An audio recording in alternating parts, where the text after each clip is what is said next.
Baik, selamat siang semuanya. Kembali lagi bersama saya, Dr. Benny Wulur SH Makes dari kantor hukum Dr. Benny Wulur SH Makes and Associates.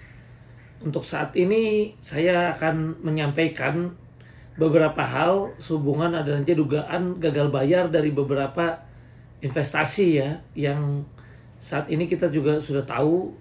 Jadi di sini yang saya pegang ada beberapa investasi ya, mulai dari koperasi ya, kemudian juga ada juga mina padi dan lain-lain. Nah, jadi di sini kita di dalam menetapkan suatu strategi harus melihat dulu. Pertama, perusahaannya bentuknya seperti apa? Bentuk PT, bentuk koperasi ya, kemudian asetnya, apakah asetnya bentuknya saham ataukah hotel? Ya, jadi di situ kita harus menerapkan suatu strategi yang tepat. Saya ngambil contoh ya. Kalau sekarang contohnya yang kita harus lakukan ternyata pengusahanya kita lihat tidak kooperatif, bahkan kita duga akan dia pergi ya ke luar negeri dan tidak kembali lagi. Tentu tindakan-tindakan hukum yang harus kita lakukan ya harus fight ya.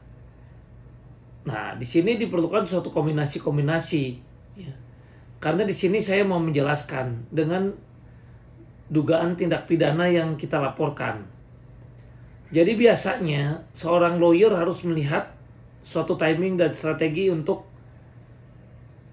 bagaimana caranya supaya kliennya ini tidak jong dan dibayar. Saya sudah berhasil menyelesaikan beberapa investasi. Ada yang selesai dengan perdamaian, ada yang selesai dengan restoratif justice. Saya nggak akan sebut investasi yang mana, tapi yang pasti sudah ada beberapa dan mungkin nasabah-nasabah atau klien-klien saya lah yang bisa bercerita. Karena kalau saya yang cerita sendiri bahwa kita udah berhasil tanpa disertai bukti, ya mungkin itu bisa diduga kan hanya sekedar untuk promosi. Tapi kalau klien sendiri yang menceritakan dan memang mereka yang mendapatkan manfaat, berarti di situ sudah terjadi pembuktian bahwa memang benar sudah terjadi. Nah, di sini yang saya mau menjelaskan adalah apa? Kalau sekarang perusahaan itu asetnya berupa saham, ya, jadi hanya saham-saham yang dijual nih di pasaran dan sebagainya, ya. Kemudian pemiliknya dipidana, ownernya dipidana, ya tentu menurut saya ini akan menjadi memperburuk keadaan kalau tidak selesai dengan restoratif justice. Ya, jadi biasanya orang akan mau bayar kalau dia takut masuk. Tapi kalau sudah masuk diduga, saya nggak tuduh, uangnya dipakai buat beli kamar, yang kamar ada AC, ada TV, ya, nah itu diduga, saya nggak tuduh, tapi ya memang harus dicek, ya kan di dalam penjaranya itu seperti apa betul dia di sel atau memang kamar-kamarnya itu diduga ya, saya tidak tuduh, kita cek memang ada seperti itu kan begitu. Nah, makanya di sini biasanya yang kita selesaikan adalah kalau si pengusaha takut masuk, kemudian dia kemudian bayar kepada kliennya, maka telah terjadi restoratif justice, biasanya kita cabut kan begitu. Tapi kalau dia telanjur masuk, ya akhirnya dia fight. Ya lebih baiklah saya sudah telanjur masuk ini, saya tidak bayar, ya toh di sini juga nyaman katanya, ya diduga ya, kita cek sama-sama betul nggak sih dia. Akhirnya terpaksa lah digunakan uang itu kan, diduga untuk beli kamar yang nyaman kan begitu. Nah, itulah yang repot ya. Nah, makanya di sini saya ingin menyampaikan mengenai suatu strategi yang betul ya. Jadi kalau sekarang sampai berlanjut ini, ternyata si pengusahanya keburu masuk di dalam. Kemudian kita sama-sama karena ada kata-kata, ya kita juga takut nggak kebagian, ya sudahlah kita berbondong-bondong nih. Ya, sebagian besar daftarlah kita ke pidana. Ya. Ketika masuk di pidana, berarti di situ polisi harus bertugas mencari aset. untuk disita, untuk diblokir, yang mana itu menjadi pembuktian. Nah, tapi kalau terdakwanya ditahan, kemudian aset-aset yang dicari itu ternyata belum semuanya, akhirnya sudah dilimpahkan ke jaksa. Ya, di jaksa pun kemudian naik lagi ya, sudah P21 naik ke PN, dari PN naik ke PT, kemudian ke MA, kemudian masuk lagi, akhirnya sampai PK. Nah, aset-aset yang terjadi kalau perusahaan itu sifatnya adalah kebetulan mainnya adalah kertas atau untuk saham, Anda bisa bayangkan ya, saham turun, investor nggak ada, akhirnya asetnya apa yang bisa dijual dan apakah dana kita bisa kembali. Nah, itulah yang saya sampaikan ya. Nah, tapi kalau dia ada hotel, ada apartemennya selesai, ya kurator bisa melakukan going concern juga misalnya untuk hotel-hotel ya, yang kemudian kalau itu misalnya pilot. Tapi kalau misalnya sifatnya pidana, tidak pilot nih ya, tidak pilot ya, dia cuma jalur pidana aja, berarti hotelnya semua disita ya. Nah, hotelnya disita segala macam oleh jaksa. Kemudian kalau saham ya berarti juga ya aset-aset yang ada pun disita kalau ada, kan begitu. Kemudian ada kata-kata lah di situ. Biasanya di pengadilan dikembalikan kepada korban. Nah, ketika dikembalikan kepada korban, menjadi pertanyaan bagi saya, apakah jaksa sudah punya pengalaman untuk membagikan aset-aset ini? Bagaimana cara membagikannya? Apakah dibagikan kepada korbannya itu bagaimana? Ya, kalau dilelang itu, kalau ada 7.000 orang, yang satu masuk 100 juta, yang satu udah 200 juta, ditulis dikembalikan kepada korban. Ketika dikembalikan kepada korban, ya baru juga kita mau terima eksekusi. Yang di luar, saya tanya, yang di luar ini, yang belum lapor pidana, merasa waduh, saya ini kan juga uangnya masuk di situ, kok enak cuma dibagikan kepada korban, saya enggak. Ya mereka akan melakukan gugatan dong. Mereka punya bukti, ya. Mereka punya bukti, ya. Ini sebetulnya aset-aset ini bukan punya hak yang lapor pidana aja. Saya juga punya bukti-bukti seliknya, biletnya ke atau apanya ke, perjanjiannya. Ya kan, itu ada uang saya katanya. Nah, akhirnya apa? Dilakukan lagi lah upaya hukum juga. Ya, akhirnya yang lapor pidana juga belum tentu bisa menerima aset-aset itu karena terjadi upaya hukum lagi. Ya, misalnya juga terjadi perlawanan, ya kan, ada gugatan dan sebagainya. Pada akhirnya perkara ini panjang lagi. Ya, mungkin itu kalau terjadinya secara keperdataan PNPT MAPK lagi. Ya, terjadilah kemungkinan besar perang antar nasabah juga. Ya, karena mereka berlomba-lomba juga ingin mempertahankan hasil dan asetnya. Ya. Nah, inilah yang saya mau sampaikan, ya. Nah, kemudian kita harus bedakan juga, banyaknya juga yang tanya kepada saya, kalau penyelesaian dengan arbitrase itu bagaimana? Ada kadang-kadang di dalam perjanjian, di dalam dugaan investasi yang macet itu memang diselesaikan secara arbitrase.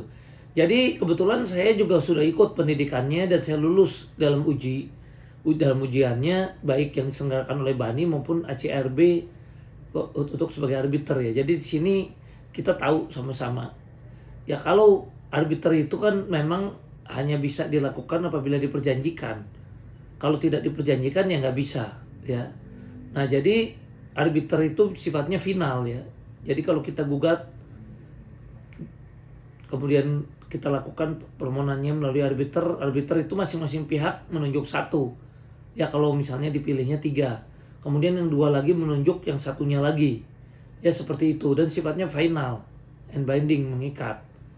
Ya, kemudian naik dari situ tidak ada upaya hukum apapun. Ya, dan itu biasanya kewenangannya memang harus di arbiter ya, dan harus diperjanjikan. Nah, tapi ini sifat gugatannya hanya wan prestasi. Jadi kalau perusahaan itu misalnya katakanlah X, ya kita minta dia melaksanakan isi perjanjian kan, ya berarti hanya perusahaan itu yang bisa digugat. Kan begitu. Ya. Nah, beda kalau udah ada pidananya yang terbukti dan sebagainya, berarti itu saran saya ya kita jangan gugat bukan prestasi. Ya kalau sifatnya melakukannya kepada arbiter biasanya bukan prestasi, dan yang bisa menggugat, yang digugat adalah ya pihak yang menggugat tentu yang dirugikan, yang digugat adalah yang tanda tangan perjanjian itu. Yang tidak tanda tangan perjanjian itu ya nggak bisa digugat.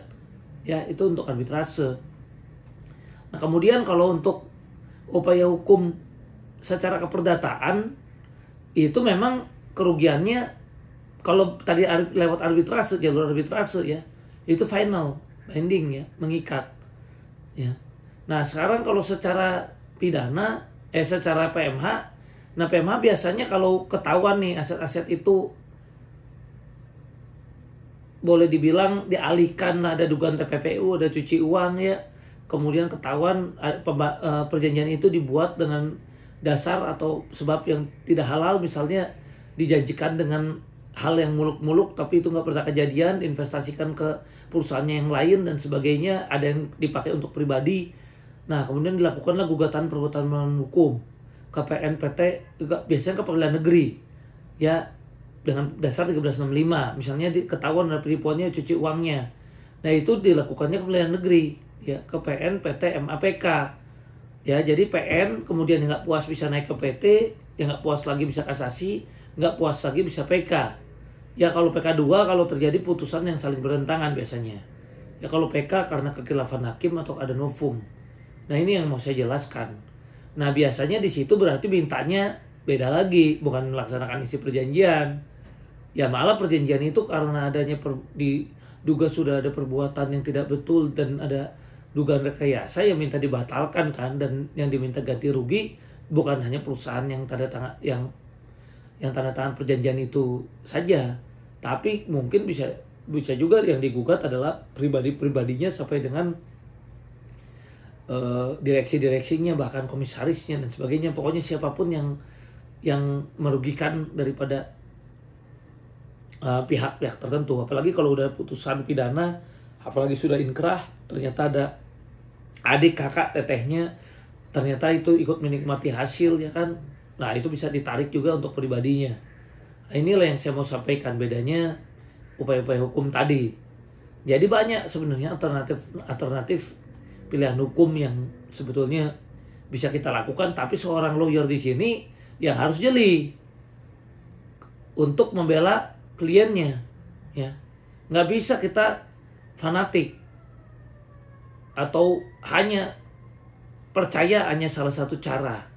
Karena saya juga menyelesaikan untuk klien-klien saya yang saya bantu itu banyak cara. Ada yang selesai lewat jalur pidana ya, restoratif justice, karena pengusahannya saya laporkan di polisi ya, kemudian dia memilih ya sudahlah berdamai aja, Pak Benny cabut laporan, kita beresin lah klien-kliennya, sehingga terjadilah restoratif justice ya. Tapi ternyata nggak manjur nih, kita terusin pidananya. Nah itu tadi saya udah sampaikan, kalau sampai PNPT MAPK kemudian diduga, kita nggak tuduh uangnya kerja beli kamar, kerja cari kamar yang ada AC-nya ya, itu bagaimana ya. Nah makanya inilah yang saya mau sampaikan, kita tuh mesti jeli di dalam memilih cara atau upaya hukum ya kan. Nah itu. Nah kemudian yang kita khawatir lagi apa? Contoh first travel itu dinyatakan akhirnya disita oleh negara. Nah ini kita dapat apa yang lapor? Kemarin yang baru-baru ini Binomo juga sama disita oleh negara. Nah ini bagaimana? Apa yang nanti kita dapat? Kita yang laporin, sudah nungguin sampai Mahkamah Agung sudah inkrah tuh, tahu-tahu putusannya disita untuk negara. Lah padahal di sini saya pun kalau mau melihat begini, untuk dugaan-dugaan investasi bodong kita mesti bersatu. Ya masyarakat harus bersatu, jangan sampai disita kepada negara. Karena begini, menurut saya, kalau negara memang mau mencita, harusnya kita harus melihat juga kepentingan umumnya. Kalau memang negara dirugikan, kasus korupsi misalnya, uang negara memang di situ bisa dibuktikan hilang 500 M, disita ya, oke lah disita untuk negara, ya. Tapi kalau yang sekarang sifatnya swasta, contoh ya yang tadi saya bilang, yang saya sayangkan, ini pendapat saja. First travel misalnya, jelas-jelas uang masuk ya milik masyarakat, ya kemudian disita untuk negara. Nah ini bagaimana gitu ya. Nah inilah yang saya sayangkan. Atau binomo itu memang katanya karena diduga ada judinya jadi salah dengan sita negara. Tapi kalau kita mau lihat masyarakat ini tertipu dan dia nggak tahu bentuknya itu seperti apa, dia hanya tahu dia masuk, ya harusnya kan ada suatu bijaksananya juga. Karena apa? Suatu perjanjian kalau dipandang sebabnya, ini teori saya ya untuk binomo ini ya, saya ambil contoh. Saya hanya mengeluarkan pendapat aja. Ya katanya memang disita oleh negara misalnya. Atau dugaan investasi bodong yang lain, kita khawatir kalau ada TPPU, cuci uang atau dan sebagainya, nanti dibilang lagi nanti disita untuk negara. Menurut saya tidak tepat kalau disita untuk negara itu. Makanya kita juga harus melakukan upaya hukum untuk menyelamatkan aset-aset kita, terutama Wana Arta nih. Wana Arta juga kan disita untuk negara katanya begitu, 2,4 T. Nah seharusnya di sini kita harus lihat ya sejauh apa sih negara itu dirugikan. Ya kalau kita bisa buktikan itu uang kita, kan seharusnya tidak seperti itu. Karena kita harus kembali lagi dengan syarat sahnya perjanjian. Syarat sahnya perjanjian itu 1320 Perdata kan cakap sepakat objek tertentu sebabnya halal. Nah kalau sebabnya tidak halal berarti perjanjian itu kan harus dibatalkan. Nah kalau perjanjian itu harus dibatalkan artinya dianggap harusnya tidak ada perjanjian itu. Artinya uang kita kan mesti kembali karena kita nggak ada, artinya batal lah bisnis itu kita masukkan ke sana. Kembalilah lagi uang saya seperti semula. Kan batal perjanjiannya. Uang saya harus kembali dong. Kan begitu. Bagaimana kalau syarat sahnya beda kalau wan prestasi ya. Kalau wan prestasi melaksanakan justru isi perjanjian. Salah satu tidak melaksanakan isi perjanjian, dia harus laksanakan. Kan begitu. Ya kalau PMH, perbuatan melawan hukum, saya ambil contoh. Itu harus kembalilah dana itu tentu kepada, karena batal kan artinya oh tidak halal nih, tidak halal, kembali dong dana saya kalau gitu. Dia jangan masuk di situ dong kalau gitu, kan nggak jadi nih uang saya, artinya mestinya nggak masuk ke situ, mesti kembali lagi kepada kami dong, kan begitu. Itu teorinya kan. Nah itulah yang saya mau sampaikan ya. Nah jadi di sinilah kita memang harus jeli untuk melakukan upaya hukum. Nah di sini ada satu cara lagi yang saya mau kupas melalui jalur PKPU. Ya.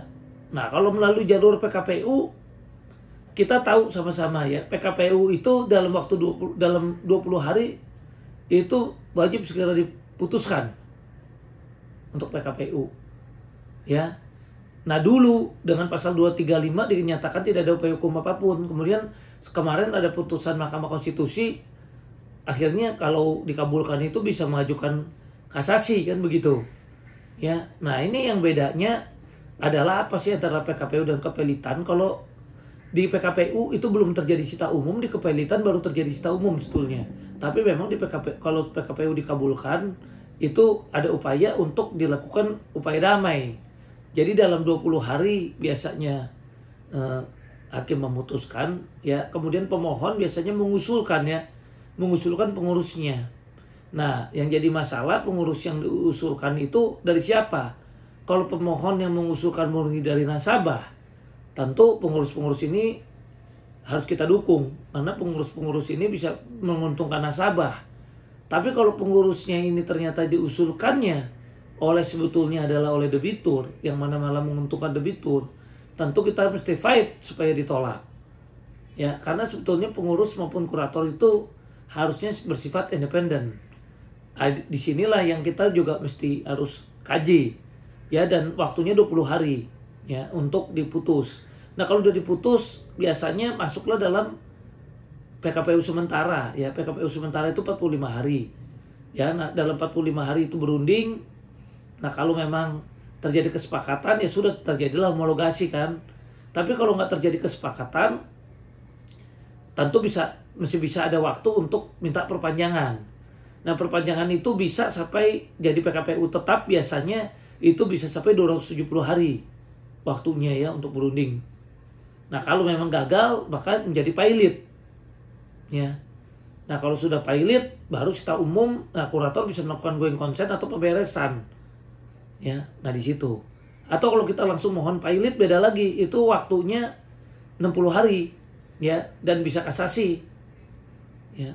Dan hakim memutuskan juga dalam waktu 60 hari. Kalau kasasi kan gitu. Saya ambil contoh ya, nanti bisa juga PK ya, nanti terakhir gitu. Nah, jadi inilah yang saya mau menjelaskan, tapi bedanya apa? Kalau di keperdataan walaupun kita memohon dalam gugatan itu mohon dilaksanakan putusan serta-merta, hakim bisa aja tidak mengabulkan. Kalau dikabulkan baru bisa serta-merta untuk permohonan serta-mertanya. Ya untuk segera dilaksanakan meskipun ada upaya hukum apapun. Tapi kalau di pilot atau PKPU itu memang sifatnya serta-merta. Begitu diputus meskipun ada upaya hukum apapun, pengurus atau kurator itu udah bisa langsung bertindak dan bekerja. Ya, nah itu bedanya. Nah, di sini waktunya yang singkat juga. Nah, jadi di sini kalau saya lihat sebetulnya saya punya pandangan begini.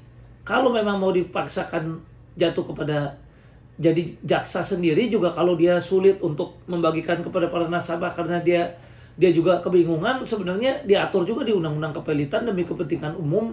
Jaksa sendiri sebetulnya bisa mengajukan pilot supaya ditunjuk kurator yang bagikan kepada kurator yang tepat.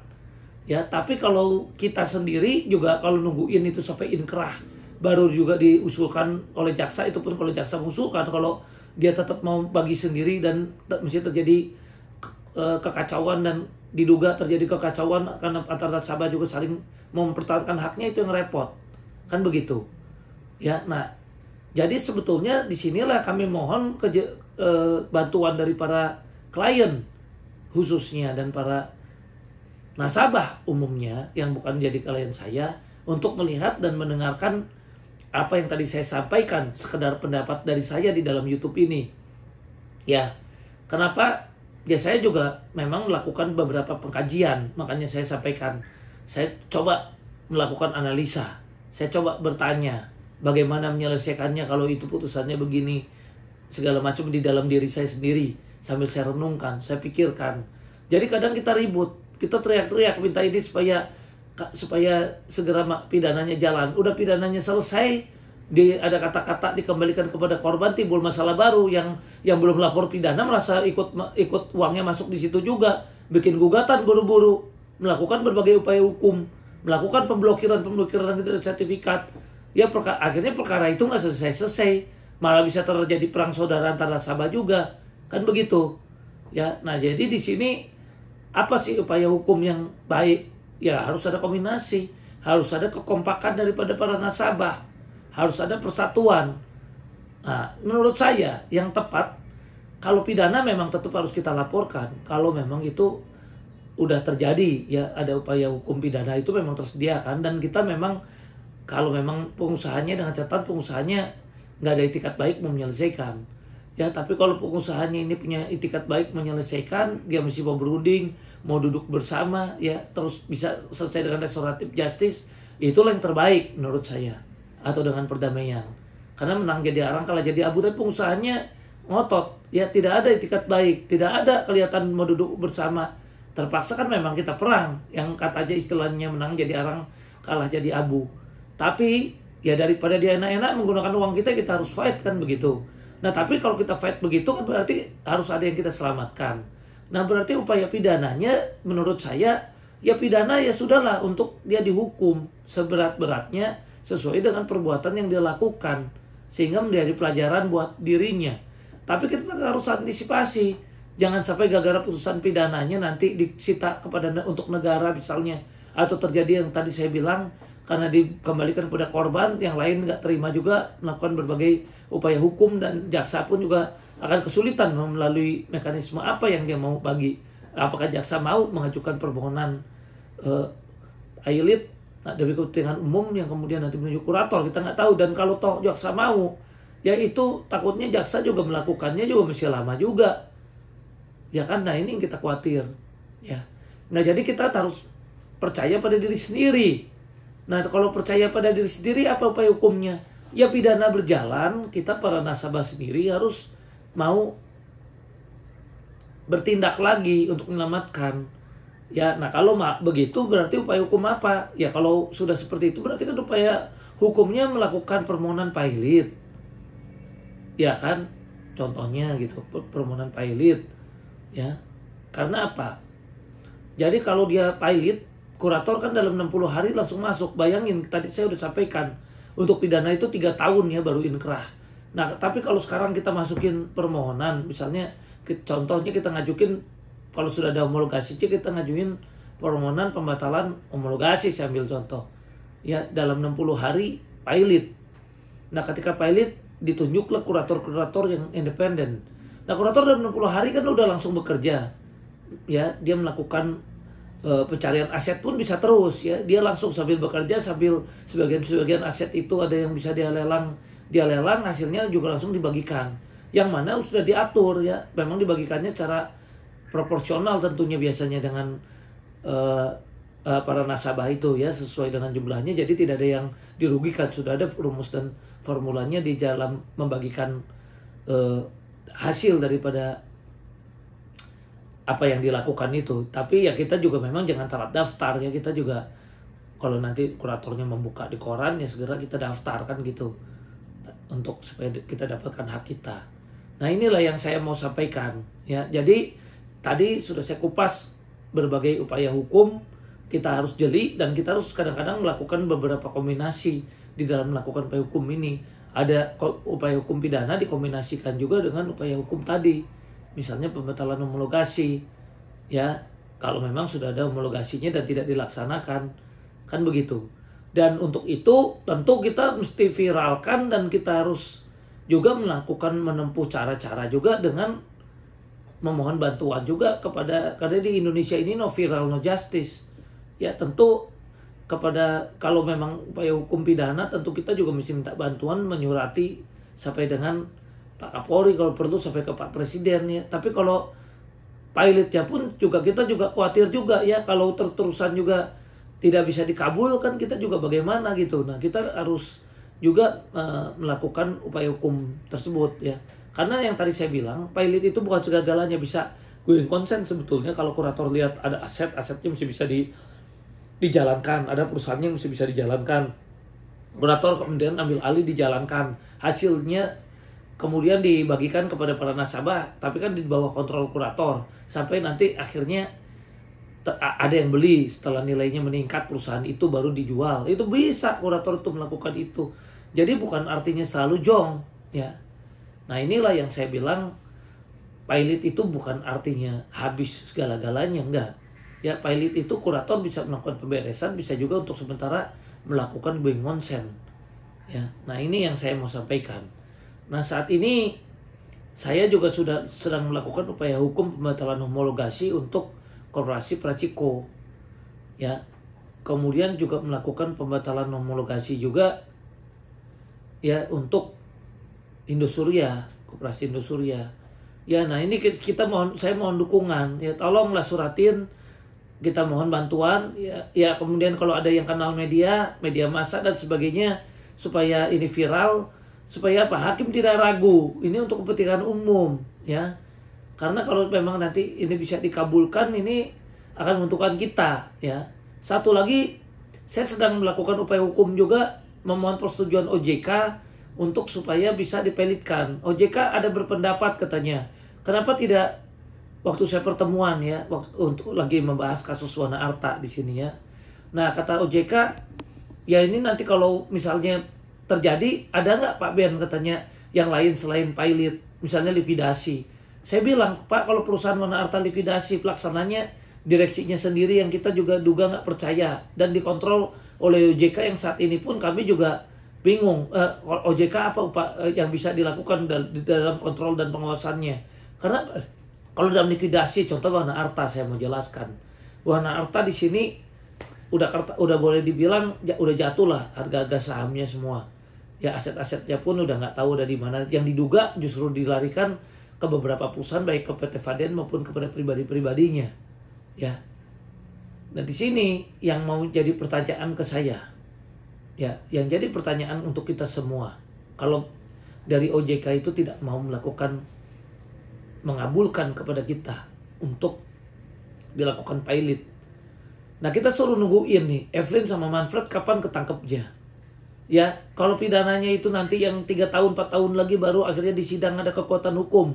Udah gitu itu aset juga disita untuk negara. Kita lakukan upaya hukum apa? Kan nasabah dirugikan, udah sahamnya juga jatuh, ya kan? Semuanya aset-asetnya udah kemudian ada inflasi lagi yang bentuknya mesin, mobil dan motor dan sebagainya juga sudah tidak ada harga. Kemudian uang kita untuk karyawan yang sebenarnya udah nggak ada kerjaan karena sudah ada PKU seluruhnya untuk saat ini. Nah, dipakai buat bayar karyawan juga uang kita, padahal karyawannya nggak kerja untuk meningkatkan nilai untuk para nasabah, itu bagaimana? Kan begitu. Nah inilah yang saya juga sayangkan ya. Nah sehingga itulah kami juga minta bantuan ya, tentu kita bahu membahu juga tentu melakukan suatu tindakan-tindakan kepada OJK juga. Dia minta kepada OJK ini untuk mau mengerti dan mengizinkan kita, mengabulkan kita untuk mengajukan permohonan pilot. Karena kalau kurator nanti bekerja, ya kurator itu bukan artinya jadi membagikan aset warna harta yang jong tadi. Dia bisa mengajukan gugatan dan lain terhadap pribadi-pribadi yang diduga, misalnya ada Manfred, ada PT Faden, ada Evelyn. Ya kurator itu bisa melakukan gugatan ya. Gugatan lain-lain untuk dikabulkan dalam 60 hari oleh Majelis Hakim Pengadilan Niaga dan sifatnya serta-merta. Jadi kita hanya nunggu 2 bulan kalau itu OJK mengabulkan, udah bisa bekerja kuratornya ya. Nah itu nasabah jadi bisa terselamatkan gitu. Tapi kalau sekarang likuidasi kata OJK, ya coba aja kemarin ini pendapat ya, ada pendapat ya yang di salah satu dari pihak yang saya pertemuan, terlepas dia berpendapat pribadi atau atas nama OJK, karena waktu itu saya diundang ke sana waktu saya memohon izin untuk mengajukan permohonan pilot terhadap Wana Arta dengan minta persetujuan daripada OJK. Ya, saya sampaikan, dia tanya, ya kebetulan di situ katanya dari OJK kebetulan yang hadir yang tidak paham mengenai PKPU Kepelitan ya. Saya bersedia untuk duduk untuk mencari berunding lagi dengan OJK yang kebetulan memang bisa memahami mengenai PKPU Kepelitan dan hukum lainnya. Kenapa kalau likuidasi ternyata kita tahu ada aset-aset yang ada di pribadinya, lapor pidana tadi saya udah jelasin 3-4 tahun lagi. Kemudian katanya ya udah perdata juga sama PNPTM APK. Ya, sementara yang paling cepat menurut saya memang melalui jalur kepelitan ini. Ya kan? Nah, itulah yang saya juga mau sampaikan gitu.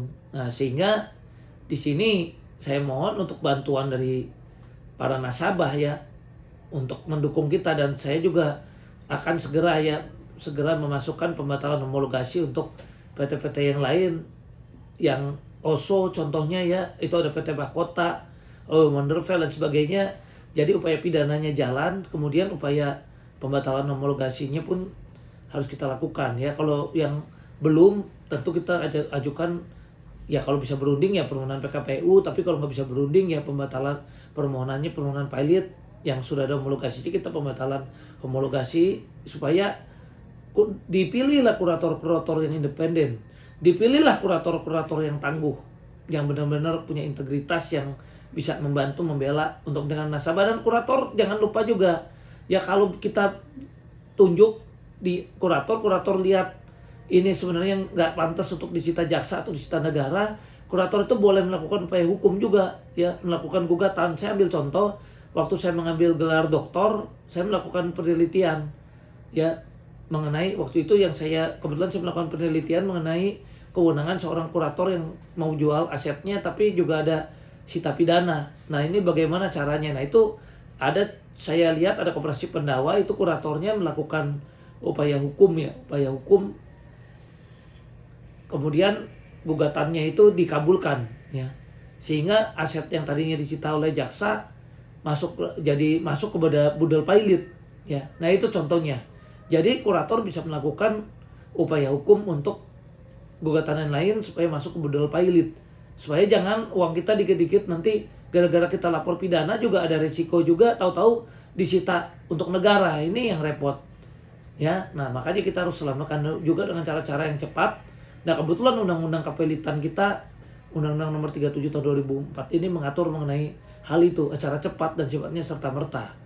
Ya cukup cepat menurut saya kalau menunggunya 60 hari dibanding harus menunggu 3 atau 4 tahun.